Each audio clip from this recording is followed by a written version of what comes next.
안녕하세요. 사연의 처음을 어떻게 시작해야 할지 약간 부끄러운 마음이 듭니다.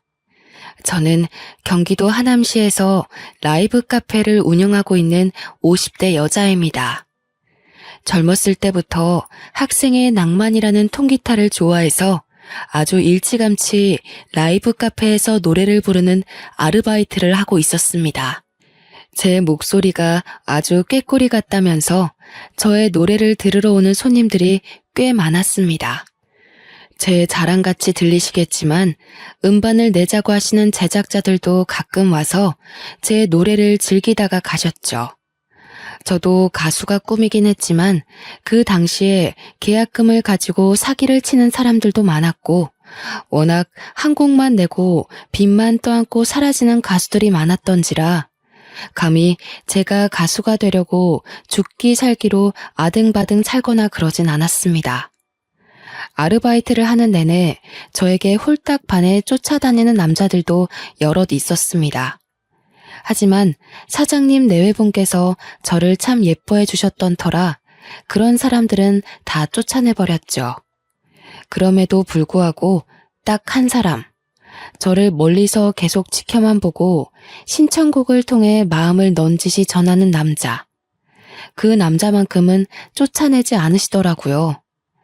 사장님이 저에게 나이가 들면 다 관상이 보이는 법이라면서 사람 하나는 꽤 진국처럼 보인다고 옆구리를 쿡쿡 찌르시기도 했고요.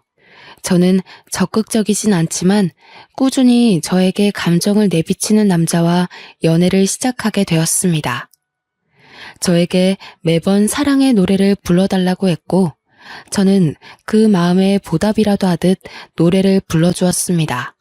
그렇게 라이브 카페에서 쪽지를 주고받다 서로 눈이 맞아서 연애를 하게 되고 결국엔 결혼까지 꼴이 나게 되었습니다.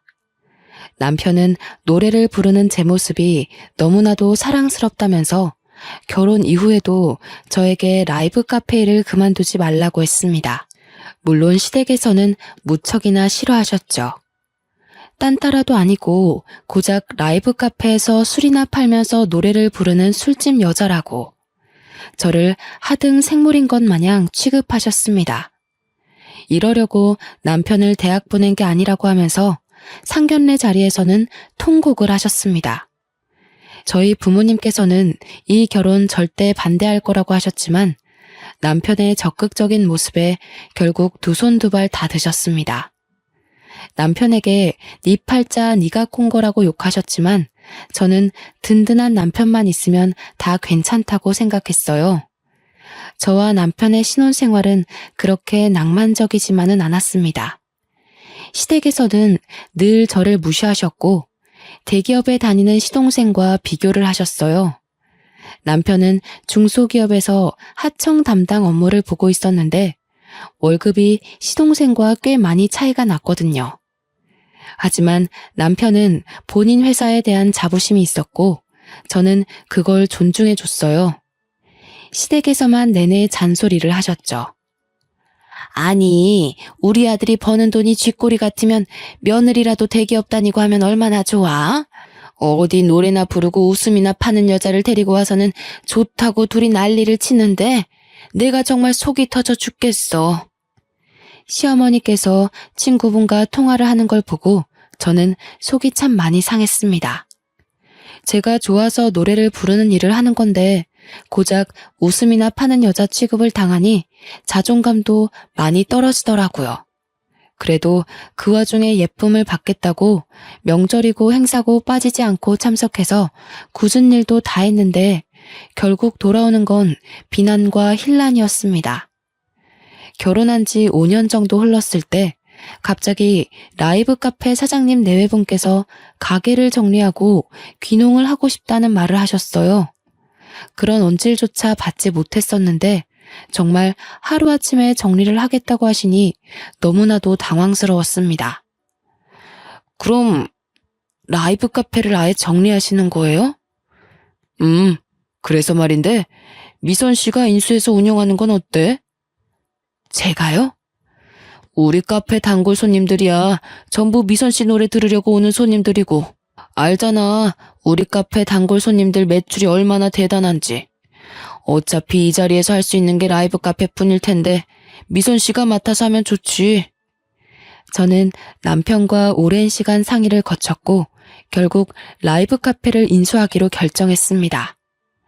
권리금이니 건물값이니 전부 대출을 받아야만 했지만 그래도 월 매출을 생각하면 나쁘지 않다고 결론을 내렸습니다. 저와 남편은 저희의 건물이 생긴 것, 매장이 생겼다는 것에 조금 들떠 있었습니다. 하지만 시댁의 입장은 저희와 영 반대였죠. 아니, 우리랑 상의도 없이 그 술집을 인수했단 말이야? 술집이라고 하기엔 음료들도 있어서 카페 정도만 생각하시면 좋을 것 같아요. 매출도 꽤 나오고 자리도 정말 좋은 자리였고요. 손님도 됐다. 무슨 술집에서 노래 부르는 것도 탐탁치 않아 죽겠는데 이제는 마담 자리까지 하겠다는 소리야? 내가 어디 가서 우리 맏며느리가 뭐하는 여자냐고 물어보면 대답을 못해. 어디 상의도 없이 그 큰 돈을 대출받아서. 엄마, 거기 장사 잘 되는 자리야. 우리 와이프 노래 들으러 오는 손님들도 엄청 많고. 내가 쪽팔려서 고개를 들고 다닐 수가 없어. 그리고 너네가 인수한다고 그 가게가 계속 잘 될 것 같아? 무슨 1, 2천도 아니고 억 단위로 대출을 받아서 그걸 사. 미쳤어? 어머님, 저희도 고민하고 결정 내린 일이에요. 그렇게 고민해서 수억을 대출받아다가 하는 일이 고작 술 파는 거 아니야. 내가 정말 속이 상해서 어디 가서 말도 못하고 숨을 쉴 수가 없다 내가. 너희 시아버지가 학교 교장 선생님까지 하고 퇴직한 거 알고 있지? 그런 교육자 집안 맏며느리가 술집에서 운영한다는 게 말이나 되는 소리니? 라이브 카페가 다른 술집과 다르다고 몇 번이나 설명을 드렸지만 어머님께서는 들을 생각도 하지 않으셨습니다. 계속해서 교육자 입안을 운운하시면서 술집에서 일한다는 게 너무나도 마음에 안 든다고 가슴을 퍽퍽 치셨습니다. 저희가 무리해서 대출을 받긴 했지만 라이브 카페 수익을 생각하면 그건 사실 아무것도 아니었어요. 몇 년만 고생하면 다 갚을 수 있을 정도로 입지가 탄탄한 자리이기도 했고요. 하지만 시댁에서는 결국 저에게 손가락질을 하기 시작했고 마음에 들지 않는 일만 잔뜩 한다면서 결국 저를 무시하고 괴롭히기 시작했습니다. 카페가 자리 잡아야 할 타이밍에 저를 매번 불러다가 일을 시키고 시집살이를 시키셨어요. 갑자기 안 하던 김장을 해야겠다면서 저에게 배추를 손질해서 절여오라고 하시질 않나. 시아버님 생신날에도 저에게 갈비찜에 잡채에 전골을 끓이라고 요구하시지를 않나. 부당하다는 생각이 들어 남편이 시부모님께 큰 소리도 내고 했지만 그들의 똥꼬집을 이길 수 없었습니다. 거기다가 시어머니께서 저를 계속해서 무시하니 시동생이라고 저에게 곱게 나왔을까요? 아니 형수, 이거 형수님이 만든 음식 맞죠? 갈비찜이요? 네네 맞아요. 왜요? 갈비가 너무 질기고 맛이 없어서요. 살림 이렇게 하면 형은 화 안 내? 너 그게 형수한테 무슨 말버릇이야? 아니 내가 뭘? 갈비찜이 맛없어서 맛없다고 한 건데 그게 죄야? 죄는 무슨 죄야. 맛없는 걸 어쩌니? 고기를 어떻게 삶았길래 이렇게 질겨. 아버지는 드시지도 못하겠다. 치워라 얘. 저는 정말 너무 화가 나서 눈물이 날 지경이었습니다. 하지만 별 수 있겠어요? 똥이 더러워서 피하는 거지 무서워서 피하는 건 아니니까요. 제가 시동생에게까지 무시를 받자 남편은 친정을 더 자주 가고 시댁에 가는 발걸음을 점차 줄여나가기 시작했어요. 저는 그 가운데서 눈치를 보고 있었지만 남편은 제게 눈치 보지 말라고 했습니다. 나는 라이브 카페에서 노래하는 당신에게 반한 거야. 내가 제일 사랑하는 모습이고 평생 보고 싶은 모습이라고. 그러니까 우리 스트레스 받아가면서까지 우리 집에 가서 그런 수모를 당하지 말자. 든든한 남편의 말에 저는 결심을 했습니다. 부당한 대우를 나서서 받지 말고 라이브 카페 운영에 더 집중하자고요. 저는 그날 이후로 시댁에서 부를 때마다 일이 바쁘다는 핑계로 피했습니다. 그리고 카페 운영에 더욱 신경을 쓰기 시작했어요. 아무래도 십수년간 한자리에서 인테리어 공사도 없이 운영했던 카페라 손님은 있었지만 다 오랜 단골 손님들이었고 젊은 사람들은 없었습니다. 저는 일단 인테리어부터 싹 바꿔나갔어요. 요즘 유행한다는 포토존이라는 것도 만들고 낡은 나무로 끼워져 있던 유리창도 통유리창으로 바꿔 개방감을 더 주었습니다. 연식이 있던 카페는 리모델링 하나도 요즘 젊은이들이 가장 좋아하는 모던하고 심플한 느낌의 신식 카페로 바뀌어 나갔습니다. 거기다가 입소문이라는 게 얼마나 무서운 건지 젊은 사람들이 SNS에 사진을 올리자 소문이 번지고 번져서 포토존에 사진 한 번씩 찍으러 사람들이 줄을 서기 시작했습니다. 라이브 카페라 아무래도 음료나 주류의 가격대가 있음에도 불구하고 손님들이 미어터지기 시작했어요. 그러자 카페의 월 매출도 이전보다 훨씬 뛰었고 월 순이익만 600만 원 이상이 나오기 시작했습니다. 저는 카페 운영도 하랴, 메뉴도 개발하랴, 노래도 부르랴, 몸이 10개라도 모자랄 것 같았습니다. 결국 남편이 회사를 그만두고 라이브 카페 일을 돕기로 결정했습니다. 그러자 시댁에서는 난리가 났습니다. 그깟 술집 때문에 지금 멀쩡히 회사를 다니는 내 아들까지 일을 그만두게 해? 미쳤어! 저에게 막말을 하는 시어머니 때문에 탈모가 올 정도였지만 든든하게도 남편이 모조리 막아주었습니다. 우리 와이프 월 매출이 얼마나 되는지 알고 하는 소리예요? 제가 한 달 야근 꼬박하고 뼈 빠지게 일해도 이 사람 버는 돈의 절반도 못 벌어요. 제가 나서서 일 그만두고 돕겠다고 한 거고요. 제발 우리 일에 신경 좀 그만 쓰세요. 며느리 하나 잘못 들여서 우리 아들까지 막장으로 나가는구나.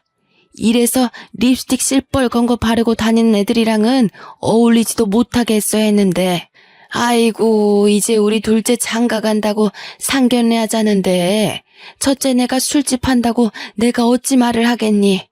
내가 그 자리에서 고개라도 들고 살겠니?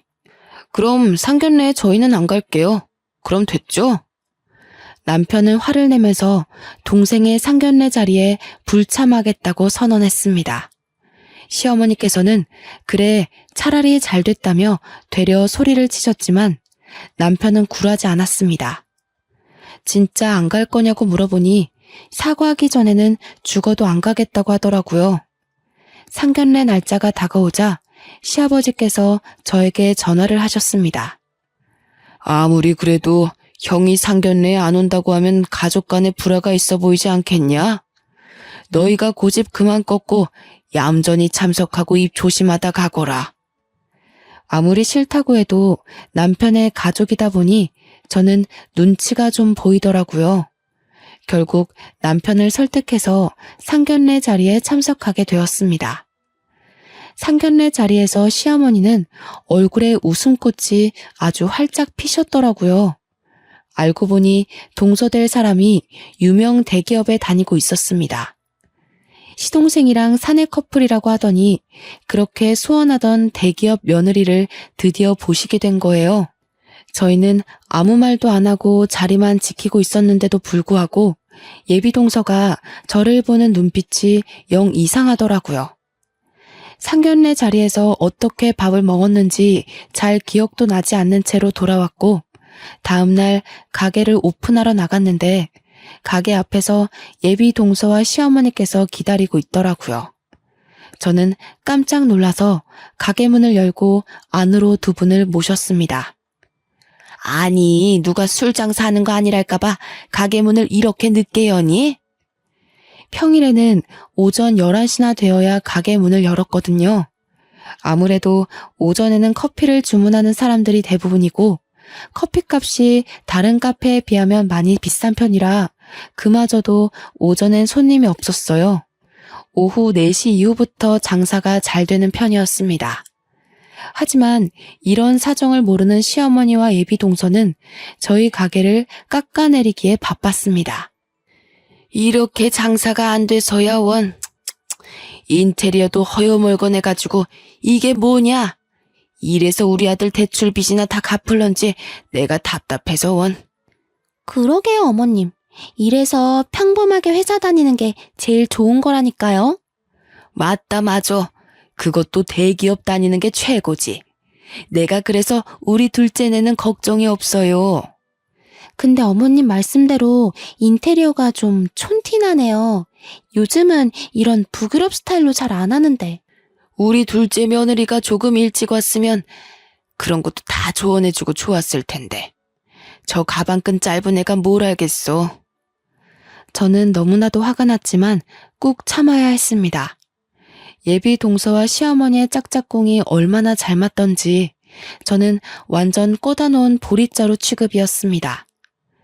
아무리 인테리어의 유행이 바뀐다고 해도 여전히 포토존에서 사진을 찍기 위해 방문하는 손님들도 많았고 젊은 층 사람들도 단골이 늘어서 장사는 나름 대박이었거든요. 제가 얼마나 버는지는 전혀 모르는 시댁 식구들에게 솔직히 설명해주고 싶지도 않았고요. 그렇게 제 속을 뒤집고 사라진 뒤 저는 예비 동서에게도 마음을 닫기로 굳게 결심했습니다. 그렇게 시동생과 동서가 결혼을 하고 얼마 지나지 않아 가족 모임에서 또 저희를 비교해가며 무시해대는 시어머니 때문에 남편은 머리 꼭대기까지 화가 나버렸습니다. 예, 첫째야. 와서 설거지해라. 어머님, 저 지금 과일 깎고 있는데요. 동서가 가서 좀 도와줄래? 제가요? 예, 내가 너 보고 하랬지 둘째 보고 하라 그랬니? 어디 대기업 다니는 며느리 손에 물을 묻혀. 너 평소에도 설거지에 음식에 카페에서 맨날 하는 일인데 시댁 와서 하는 게 싫다 이거야? 그 소리를 들은 남편이 열받아서 시댁을 뒤집어 엎어버렸죠. 대기업. 무슨 대기업이 감투라도 됩니까? 끽해봐야 월급쟁이면서 우리 와이프 손에는 물 묻혀도 되고요. 저 앞으로는 여기 안 오겠습니다. 대기업 다니는 동생네 부부나 챙기세요. 남편은 제 손을 잡고 시댁을 빠져나왔어요. 그 이후부터는 남편이 명절이든 행사든 시댁에 절대 가지 말자고 하더라고요. 그리고 그 약속을 지켜주었습니다. 저에게 오라고 난리치는 시어머니를 완벽하게 차단해 주었어요. 남편은 명절 수고비라며 동서에게 돈을 송금하고는 일절 시댁 방문을 하지 않았습니다. 솔직히 시댁에 가지 않아도 돼서 좋았고 또 그런 강단 있는 남편의 모습에 저희 친정에서도 무척이나 좋아하셨고요. 그러던 와중 장사는 점점 잘 되고 가게에 줄을 서는 사람들이 늘어가자 저희는 고민을 하게 되었습니다. 가까운 자리에 땅이 나면 건물을 하나 새로 올릴까 하는 그런 고민이요. 안주값을 올렸음에도 불구하고 손님들이 자리가 없다고 불평을 하며 줄을 섰거든요. 초기엔 순이익이 600만 원에서 700만 원 정도 되었는데 지금은 1000만 원을 훌쩍 넘기는 이익을 내고 있으니 대출금 갚는 것도 걱정 없었고요. 원래 가게 크기도 작은 편이 아니었기에 솔직히 새 건물을 사는 게 맞는지 고민이 많이 되었습니다. 그러던 와중 옆 가게 사장님께서 저희 가게에 밀려 폐업을 결정하셨다는 소식을 듣게 되었고 저희는 그 가게 자리를 살 수 있게 되었습니다. 옆에 건물은 20층짜리 건물이었는데 꼭대기층에서 카페를 운영 중이셨거든요. 강변이 한눈에 보이는 뷰 맛집이었지만 특색이 없었던 카페라 저희가 인수한 다음 인테리어까지 새로 해서 2호점을 만들었습니다. 기존의 라이브 카페 형식이 아닌 요즘 젊은 사람들이 좋아하는 라운지 펍 같은 분위기로 꾸미고 2호점은 남편이 운영하기로 결정했습니다. 저희 가게에 시그니처 메뉴들을 다 가져다 놓았더니 홍보도 안 했는데도 손님들이 줄줄 미어 터지는 게 아니겠어요? 옥탑도 있고 야경도 멋지게 보이는 자리라 그런지 오픈한 지 2-달 만에 각종 방송에서도 취재를 나오기 시작했습니다. 장사가 잘 되니 명절 같은 대목에는 자연스럽게 시댁 방문을 더욱더 멀리하게 되었습니다. 남편이 수고비라는 명목으로 시댁에 돈을 보내니 시댁에서도 딴소리를 못하셨고요. 저희 둘이 버는 월 순이익이 2천만 원을 넘겨가니 대기업 다니는 건 비비지도 못할 일이었죠. 하지만 그럼에도 불구하고 시어머니께서는 동서를 꼭 끌어안고 어차피 한철 지나면 쫄딱 망하는 사업이라면서 저희를 무시했습니다. 저희가 2년 넘게 시댁에 방문하지 않았으니 하루는 새해부터 시어머니와 동서가 가게로 찾아와 난동을 부리기 시작했습니다. 예, 장사 좀 잘 된다고 지금 시댁을 무시하는 거야 뭐야? 갑자기 찾아온 바람에 저도 너무 당황스러워서 어찌할 바를 모르고 가만히 서 있었습니다. 손님들도 꽉 차 있는데 한가운데서 소리를 질러대니 손님들도 웅성웅성 거리기 시작했고요. 구석진 곳으로 모셔서 조용히 이야기하고 보내려고 했더니 둘은 더 당당하게 큰 소리를 치시더라고요. 이보시오. 여기가 우리 맏며느리가 하는 가게인데 돈 좀 만진답시고 시댁을 완전히 깡그리 무시하는 게 아니겠어? 잘된 게 다 우리 조상님 덕인지도 모르고 제사도 안 지내고 돈이나 턱턱 보내면 다인 줄 알아? 저는 솔직히 제 노력으로 잘된 것인데 조상님을 운운하니 열이 받더라고요. 옆 가게에 있는 남편에게 호출을 하고 저도 당당하게 시어머니와 동서에게 맞불을 놓았습니다. 잘된 게 왜 다 조상님 덕이죠? 거기다가 제 조상님도 아닌걸요. 이 카페가 잘 되는 건 다 저와 남편이 노력해서 일궈낸 것들입니다. 따박따박 말대꾸하는 버릇은 어디서 배워온 버릇이야? 너네 친정에서 그리 가르치디? 너네 조상님이 그러라 시키디? 술집장 사는 년이 배워먹은 거 없이 거기다가 너네 장사도 잘 된다면서 고작 명절에 100만 원 붙이는 게 다야? 직원들도 술렁술렁거리기 시작했어요. 저와 오래 일했던 직원들이고 제가 얼마나 노력했는지도 잘 아는 사람들이었거든요. 시어머니의 말도 안 되는 주장에 직원들이 화가 나는지 시어머니를 말리기 시작하더라고요. 여기서 이런 식으로 행동하시면 저희 영업에 방해가 되니까 다른 자리를 옮기시는 게 좋겠어요. 뭐야? 너 누군데 나한테 그런 소리래? 내가 이 집 주인네 시어머니라고. 주위에서 말리는데도 점점 발악하는 소리가 커졌습니다. 무슨 분노 조절 장애가 있는 사람도 아니면서 마치 그런 병이라도 있는 사람인 것 마냥 소리를 고래골래 질러댔어요. 말도 안 되는 트집을 잡아가면서 말이에요. 말리는 사람들을 뿌리치고 저한테 달려와서는 막 삿대질을 하는데 정말 당황스럽더라고요. 저희 직원들 말 못 들으셨어요? 여기서 이러시면 영업 방해예요. 영업 방해? 이게 미쳤나? 어디 시어머니 무서운 줄도 모르고 그딴 소리를 짓거려. 오늘 너 죽고 나 죽자. 도대체 왜 이러시는 건데요? 돈 좀 번다고 유세했더니 한 달에 버는 돈이 몇 천이라고 방송에 나와서 떠들더니 우리를 무시하고도 네가 잘 될 줄 알아? 제가 언제 무시했다고 그러세요? 술 파는 사람이라고 무시한 건 어머님이시잖아요. 내가 뭐 틀린 말 했니? 술 파는 거 맞잖아. 장사가 잘 되면 돈이라도 턱턱 내놓던지. 다른 며느리들은 시어머니 용돈하라고 매달 100만 원, 200만 원 준다는데 넌 뭐야 도대체? 잘난 대기업 다니는 며느리 두고 왜 저한테 그러세요? 어머 형님, 제가 버는 게 되면 얼마나 된다고 그러세요? 잘 될수록 나누면서 살아야 한다고 하던데 형님 너무 욕심 많은 거 아니에요? 그럼 동서도 장사해. 어디 대기업 다니는 애 보고 이딴 술 장사나 하라는 거야? 말 같지도 않은 소리로 저에게 쏘아대는데 주위를 둘러보니 카페에 왔던 손님들이 전부 핸드폰으로 사진 찍고 동영상 촬영을 하고 있더라고요. 결국 남편이 경찰과 함께 등장했고 시어머니는 경찰까지 불렀다면서 난리가 났습니다. 영업방에 운운하더니 지 시어머니 무서운 줄 모르고 경찰을 불러? 나가세요. 왜 여기 와서 이러세요 어머니? 너도 그러는 거 아니다. 키워준 은혜도 모르고 너무 배은망덕한 것 아니냐? 이게 다 전현한테 물들어서 그런 거야. 분에 못 이겨 시어머니께서는 제 머리채를 잡고 흔들기 시작하셨습니다.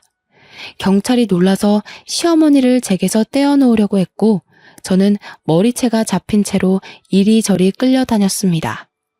옆에서 제잘제잘 거리면서 시어머니 편을 들고 얄밉게 굴던 동서는 경찰이 등장하자 꿀먹은 벙어리가 되어 입을 꾹 다물었고요. 시어머니는 결국 영업방해 및 상해죄로 경찰과 함께 경찰서로 가게 되었습니다. 다시금 카페가 잠잠해지자 시키지도 않았는데 직원들이 서비스라며 각 테이블에 음료를 나르기 시작했어요.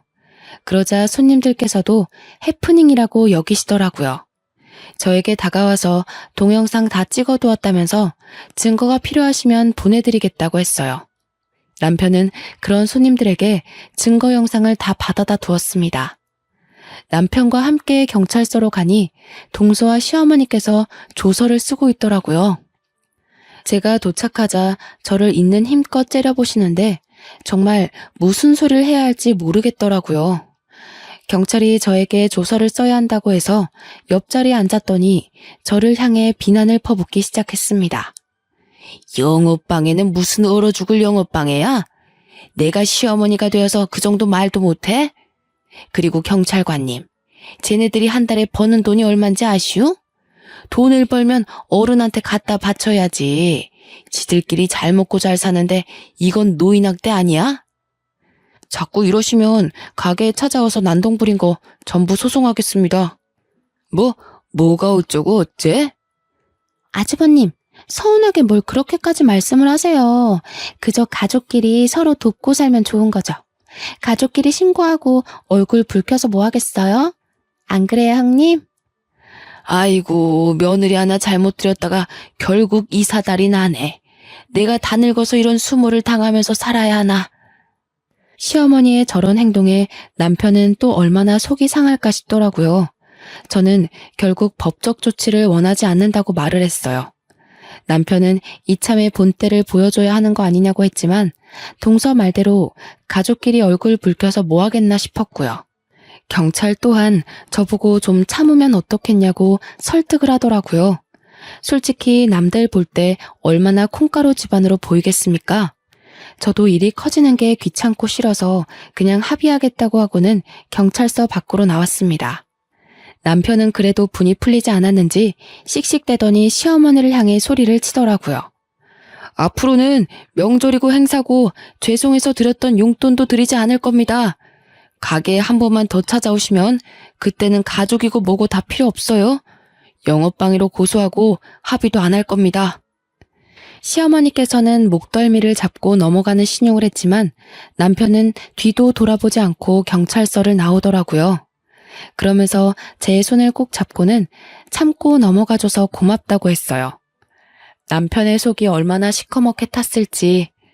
아무리 그래도 낳아주고 길러준 친엄마인데 저런 식의 마무리는 원치 않았을 것 같더라고요. 아무리 몸이 힘들다고 하지만 회사 다닐 때보다 가게를 운영하는 지금이 훨씬 더 행복해. 계속 회사에 있었으면 지금처럼 우리가 살 수 있었을까? 나는 당신과 함께 있는 게 훨씬 더 소중하고 행복하니까 더 이상 우리 집에 미련 갖지 않을 거야. 남편은 진심으로 제 생각을 해주었고 저도 남편의 말을 따르기로 했습니다. 아무리 낳아주고 길러준 정이 있다고 해도 자꾸 저렇게 비교만 해대니 좋은 마음으로 대할 수가 없겠더라고요. 그렇게 저희는 시댁과의 인연을 완전히 끊어냈습니다. 고소를 운운했더니 시댁에서도 더 이상 가게에 찾아오거나 하는 일은 없었습니다. 저희는 안정이 되었고 친정 부모님께서도 가게 일을 도와주시게 되었어요. 제가 임신을 했기 때문입니다. 오랜 시간 아이가 생기지 않아 어느 정도 포기하고 있었는데 마음의 안정을 찾아서 그런 건지 자연적으로 임신이 되었습니다. 나이가 많았던 탓에 검사할 것도 많고 조심해야 해서 친정 부모님께서 저의 빈자리를 채워주셨습니다. 남편은 친정 부모님께 2배로 더 잘해드렸어요. 시댁의 몫까지 더 잘하겠다고 했습니다. 그렇게 3년의 시간이 지났고 저는 돌이 지난 아이를 키우면서 가게 일도 다시 복귀를 했고요. 아이는 친정 어머니께서 봐주시기로 해서 걱정이 없었습니다. 그러던 도중 남편이 무슨 고민이 있는지 며칠 동안 안색이 영 나쁘더라고요. 때가 되면 남편이 말을 해주겠지 싶어 기다렸는데 밥까지 잘못 삼키는 걸 보고 도무지 안 되겠다 싶어 물어보았습니다. 그러자 남편의 입에서 한숨과 함께 놀라운 말이 쏟아졌습니다. 어머니께서 쓰러지셨다고 하시네. 쓰러지셨다니? 그게 무슨 소리야? 나도 며칠 전에 들었어. 갑자기 쓰러지셨는데 뇌혈관이 막혔다네. 뇌성마비가 와서 몸에 반을 못 쓴다고 하셔. 어머, 그럼 병원에 계신 거야? 일단 시술은 끝나서 퇴원은 하셨는데 간병인을 두자고 해도 외부인은 싫다고 고집을 부려서. 동서가 병수발을 들고 있다는 거야? 회사는? 회사도 그만뒀다네, 오늘. 동생이 혼자 버는 것도 한계가 있고 부모님 연금도 많이 나오는 건 아니라서. 알고 보니 시어머니 성격이 한가닥 하시니까 동서를 엄청나게 구박하는 것 같더라고요. 동서는 그동안 시어머니한테 받은 게 있어서 싫다고도 못하고 옆에 붙어 있는데 수발 들어주느라 매일 죽을 상이라고 하더군요. 심지어는 시어머니 수발 때문에 동서가 회사까지 그만둔 건데 이제 볼 것도 하나 없는 년이라면서 어눌한 말투로 구박한다고 하더라고요. 저는 그 이야기들을 모두 듣고도 따로 연락을 하진 않았습니다. 그동안 제가 당했던 수모들인데 동서가 듣는다고 제가 뭐 위로라도 해줘야 하나요? 게다가 동서는 어머님 옆에 찰싹 붙어서 여우같이 저를 욕했던 인간인걸요. 며칠이 더 지나고도 제가 별말 없자 시아버지께서 제게 전화를 하셨습니다. 얘야, 아직도 꽁에 있는 게냐? 네가 그래도 맏며느리인데 좀 도와줘야 하지 않겠니? 제가 왜 도와드려야 하는데요? 못 배워먹은 거 티내지 말고. 지금 네 시어머니가 그렇게 힘들게 버티고 있는데. 지금 무슨 소리를 하시는 겁니까? 이제 와서 아쉬우세요? 저희 보고 술 장사한다고 무시할 땐 언제고 돈 필요하니까 저희 찾으시는 겁니까? 마음이 약해져서 고민했었는데 아직도 이러시다니. 잘 알겠습니다. 죽어도 안 도와드릴 겁니다. 다신 연락하지 마시라고요. 남편은 제 전화를 빼앗더니 다시는 전화하지 말라고 버럭 소리를 지르고는 전화를 끊어버렸습니다. 사실 저도 그렇게 모질게 대할 마음은 없었는데 아직 마음의 앙금이 남아있는지 소리가 곱게 안 나오더라고요. 며칠이 더 지나자 시댁에서 정말 발등에 불이라도 떨어졌는지 이제는 동서가 저에게 전화를 했더라고요. 아이를 낳고 단 한 번도 방문한 적 없는 시댁이라 솔직히 시어머니께서 쓰러지셨다는 이야기를 들었을 때 아이를 데리고 한번 방문을 해야 하나 싶긴 했거든요. 동서는 제가 전화를 받자마자 울음을 터뜨렸습니다. 형님, 정말 죄송해요. 그동안 얼마나 괴로우셨을지 이제야 이해가 가네요. 동서 울어? 왜 그래? 오늘도 어머님이 저에게 역정을 내셨어요. 수발 드느라 회사도 그만뒀는데 이제 볼 거 하나도 없다면서 제대로 씻기지도 못한다, 살림도 못한다. 구박을 엄청 하세요. 멀쩡하실 때도 나한테 그러시더니 아직도 그러시는구나. 정말 미쳐버릴 것 같아요. 몸이 불편하시니까 화장실도 혼자 못 가시고 시아버지와 남편은 나 몰라라 하시고요. 간병인은 죽어도 싫으시대? 2주 동안 간병인을 3명이나 갈아치우셨어요. 간병인 아주머니들도 도저히 시어머니 같은 분은 케어 못 해주겠다고 말하고. 제가 찾아가도 될까요? 제가 찾아와도 좋다고 허락을 하자 동서가 한달음에 저희 라이브 카페로 찾아왔습니다. 고생을 한 티가 팍팍 날 정도로 얼굴이 어두워지고 살도 빠져 있더라고요.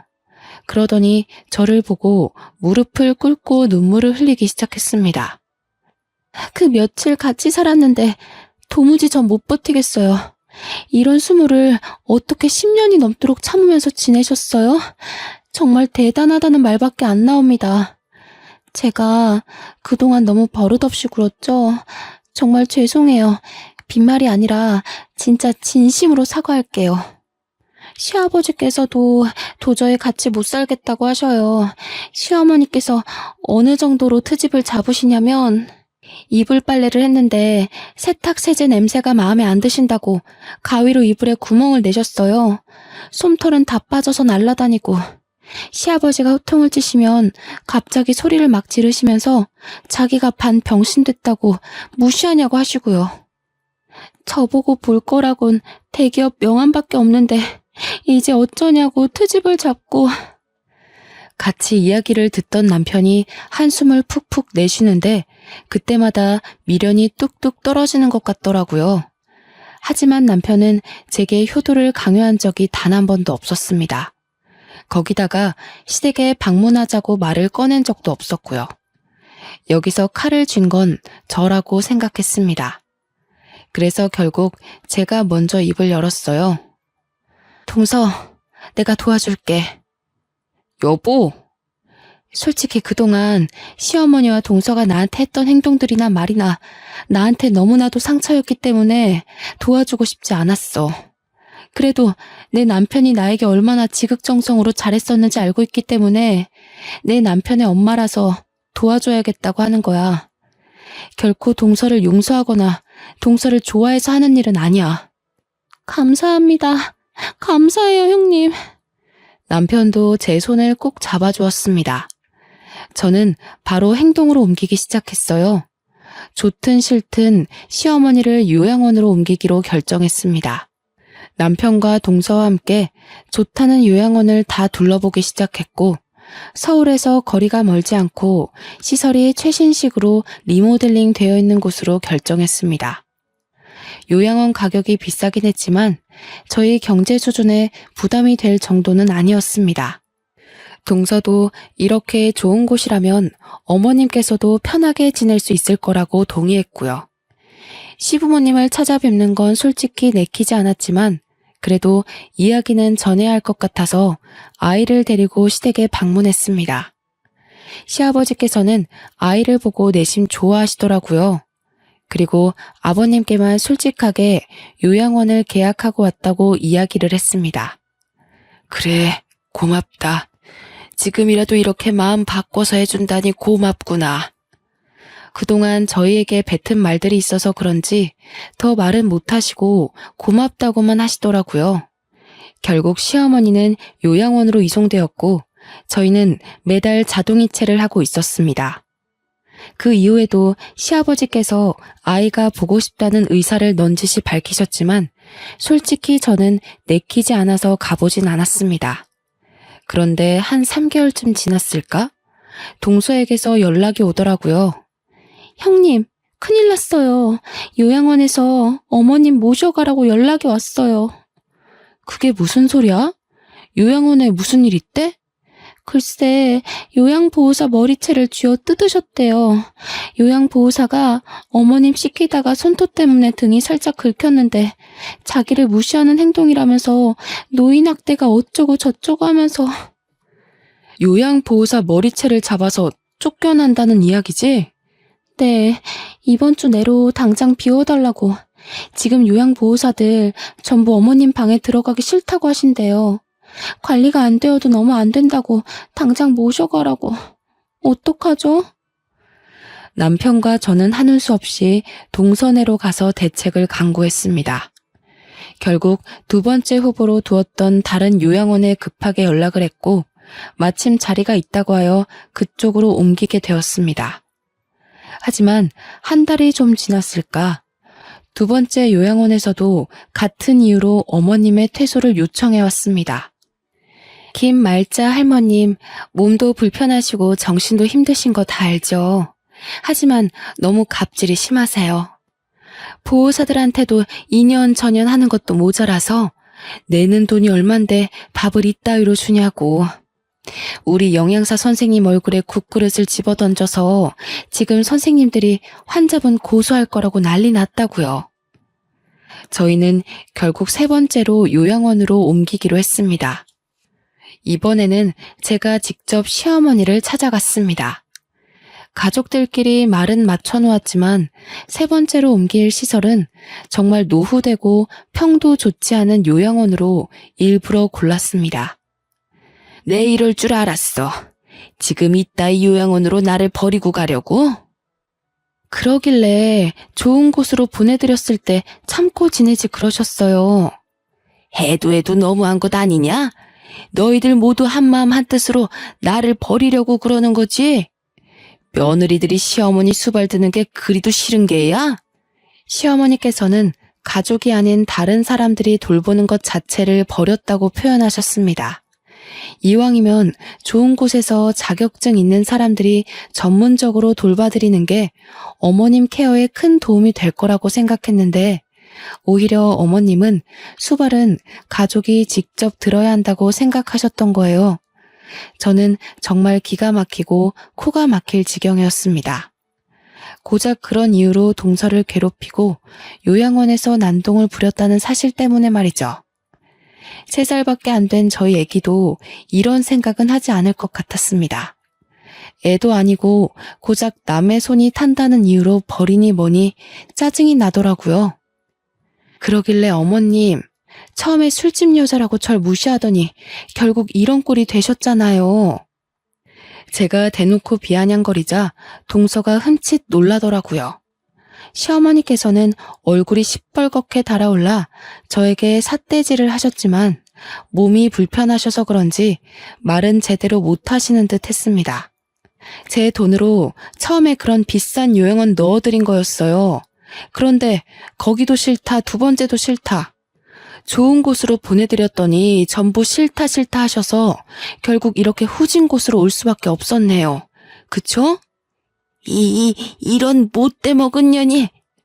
정말 제가 못된 게 맞을까요, 어머님? 그 교장까지 하셨던 귀한 아버님께서 제발 돈 좀 대달라고 사정사정 하시더라고요. 그뿐인가요? 당신이 손에 물도 못 묻히게 했던 대기업 다니는 동서가 직접 무릎까지 꿇고 빌었어요, 저한테. 그런데 어머님께서는 당신 수발 드느라 회사까지 그만둔 동서에게 갑질을 하셨다면서요? 그게 어떻게 갑질이야? 며느리가 시어머니 수발 드는 게 어떻게? 어머님 수발만 들었겠어요? 인격 모독도 감수했는걸요. 우리 동서가 어머님 그 못된 성격 감당 안 된다면서 어찌나 울던지. 어머님, 제발 정신 좀 차리세요. 어머님 한 명 때문에 가족들이 얼마나 괴로워하는지 알고 있어요? 오죽하면 시동생은 연락도 없고 찾아오지도 않고. 그래서 이 땅 구린 곳에서 나보고 죽으라는 거야? 여기서까지 쫓겨나시면 그때 어머님 죽을 때까지 모르는 척 할 겁니다. 그쪽한테 베푸는 선의는 여기까지예요. 충고 하나 해드리자면 한 번 더 요양원에서 나가라는 전화 오면 그땐 가족들 모두한테서 버림받으실 거예요. 알고 계시라고요. 그날 이후로 동서도 저한테 아주 설설 기기 시작했고 시아버지도 제가 하자는 대로 하시더라고요. 더 이상 이 집안에서 저를 무시하는 사람은 없었습니다. 시어머니께서도 제 말에 충격을 먹었는지 낡은 요양원에서 3달째 아무 연락 없이 잘 지내고 있습니다. 요양보호사들도 갑자기 어머님이 말을 잘 따른다며 다들 좋아하고 있다고 하더라고요. 저는 최대한 문제없이 잘 해결한 것 같아 마음이 화병이 조금 가라앉으려고 하네요. 저희 아이도 쑥쑥 잘 커가고 남편도 저에게 잘해주니 요즘 참 행복합니다. 제 긴 사연 들어주셔서 너무나도 감사해요.